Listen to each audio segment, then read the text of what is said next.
Firstly, as I've said on umpteen occasions, halving the deficit over a 4-year period is simply not negotiable. We must do that. It's absolutely essential. So, and I've also said on a number of occasions it's partly going to be achieved by tax, partly through a tougher spending round. I've explained before why we didn't do a spending round in the last year, simply because there was so much uncertainty. And indeed, even if you look now, since the budget, other forecasters have come in and said, you know, growth in this country is likely to be higher than many other countries. Not spectacularly so, because it's still a very modest and fragile recovery. But the point is that the economic circumstances are still developing. We will need to do a spending review this year. I've said before it will be tough, but that, together with the tax increases that I've announced, that allows us to halve the deficit over that 4-year period. OK, well, let's unleash Jeff over there in the Gherkin. Jeff Randall.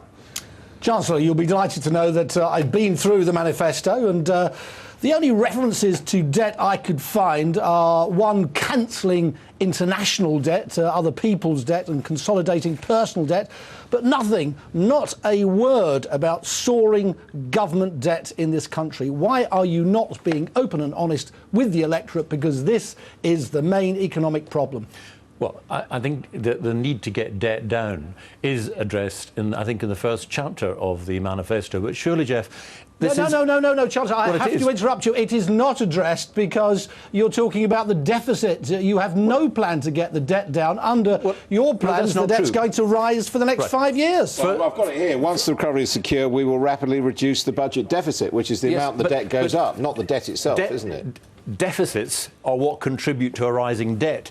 Now, in the budget, just 3 weeks ago, I set out at great length what we were planning to do, both to stabilise debt, which will rise over the next 5-year period, as it will in the case of every single other developed economy. But getting our borrowing down is key to stabilising debt and then reducing our debt. And even when our debt levels peak, and they're at much higher levels than I would want, they're still about the average of the large developed economies. So stabilising debt, getting debt down is an essential part of what we do. But of course, as a precursor to that, you've got to get your borrowing down. And unlike the Tories, I have said that I want to halve the deficit over a 4-year period. The structural deficit will come down by about 2/3 during that same period. And I've set out what I want to do and when I want to do it and how I'm going to do it.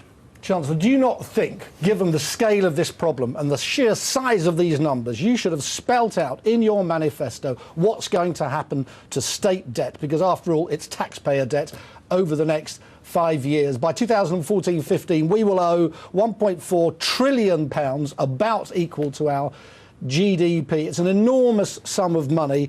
On your website, by the way, on the Labour Party website today, you do say this, quote, "We recognise that as the economy starts to grow, we need to pay down debt." Don't you think that's misleading? You're deliberately inviting voters to confuse deficit and debt. No, I'm not. And just to repeat the point, Jeff, 3 weeks ago, I published my budget, which has a huge amount of detail, both in relation to getting borrowing deficits down and the fact that our debt will peak at about 75% of our GDP.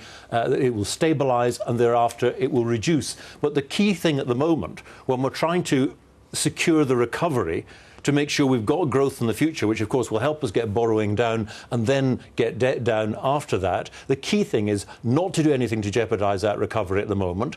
We then need, as recovery starts next year, to get our borrowing down, halve it over a 4-year period. Now, I've set that out in the budget and the pre-budget report. I don't think there'll be becoming many people in the country, having listened to what I've had to say over the last two years or so, that can be in any doubt that we have that commitment. I'm not sure what the Tories' position is. They say they want to go further and faster, but they've never actually said how much further or how much faster.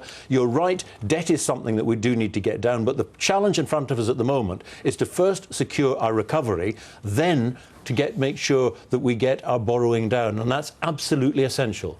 Briefly on this point, Chancellor, this year, according to your figures in the budget, we'll be paying something like £43 billion a year in debt interest payments. By 2014-15, it will be nearer £70 billion. In the words of Gordon Brown, that is the cost of failure, and he's right, isn't he? No, he isn't. What you're saying, what you're saying, Gordon Brown's wrong. No, I'm not saying. What I'm saying is I don't agree with the point you're making. Firstly, why did the borrowing rise in the first place? Well, it rose because of the financial crash, the financial crisis. Our tax revenues dried up. The revenues we're getting in from the corporate sector, particularly financial services, they went way down. Stamp duty went down because unless you maintain spending, unemployment will rise. We had to allow borrowing to rise. Every other major economy did that at the same time, as you know. Now, clearly, once recovery is established, we need to make sure we get that borrowing down. But I don't think there are many people around who'd have seriously suggested that back in 2008, we slashed all public spending in order to get borrowing down then. That would have turned a recession into a depression. Now, the Tories hinted they might have been doing that at that time, and I don't think anyone takes them any more seriously then than they do now and what they're saying as far as the economy is concerned. But it would have been wrong for us to have embarked on wholesale slashing of government spending then. You'd have driven up unemployment and the debt would have been higher, the borrowing would have been higher. It would have, as I say, turned a difficult situation into a real full-blown crisis, and that would have been absolute nonsense. Now that we're coming through it, when we've got recovery established next year, then we need to get our borrowing down. But securing that recovery so that we can get growth in the future is an essential part of what this manifesto is all about. Chancellor, I just want to broaden this a bit more widely because we are in an election campaign to some of the issues on people's mind this evening. Do you agree with David Cameron that it's a complete outrage that the 3 Labour MPs who are facing criminal charges over expenses should get legal aid? I can well understand why people are hopping mad about it. This decision, as I understand it, was taken by the court, because it's courts that decide whether or not someone gets legal aid. It's a government decision. Secondly, we have amended the law to allow courts to means test legal aid. It is being rolled out around the country, I believe, over a 6-month period. It hasn't yet got to the High Court, or I think it's the Southwark Court, where these people are on trial. The other thing is we have changed the law so that at the end of a trial, the court can order a recovery of legal aid costs. What, even if it's been granted? Yes, the law has been changed. Because, a lot of people will be puzzled. MPs earn more than £60,000 a year. They do, and, I'm puzzled too, but that was a decision apparently taken by the court last week.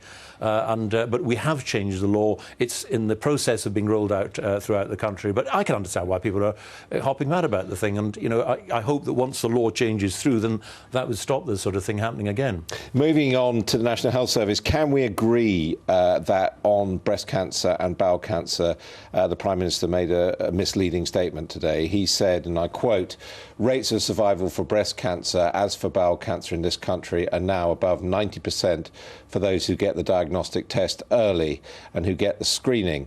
This is a note from Andy Burnham's own special advisor saying that the figure for breast cancer detected early is only 85%, and that the figures on 90% survival actually predate the introduction of screening. And going on, if you go to 5-year survival, this is from Cancer Research UK, survival for breast cancer is 82%. 5-year survival for bowel cancer is 50%. So the Prime Minister was misleading the public, wasn't he? Look, can I just make a general point? The question you'll recall this morning arose from, I think one of the Tories had said that time isn't the most important thing. I think, and those figures show, whichever figures you want to use, the evidence is that if the sooner you start getting treatment, or the sooner you're diagnosed, the better your chances of survival are. The point is the Prime Minister was taking responsibility for the success of the health service, and he overclaimed, and actually the question which sparked it was about sending letters to people, campaigning letters saying that they wouldn't get their cancer treatment under the Tories. That's what it was about. We have given an undertaking that you will be seen by a specialist within a very short time if you're suspected of having cancer. But the point the Prime Minister was making, and I'm not going to bandy the statistics. Well, the point I'm making is that he gave wrong statistics. Yes, I think all of us know people who are alive today who, because they are alive because they were diagnosed quickly, they got the treatment quickly. That's beyond doubt as far as cancer is concerned.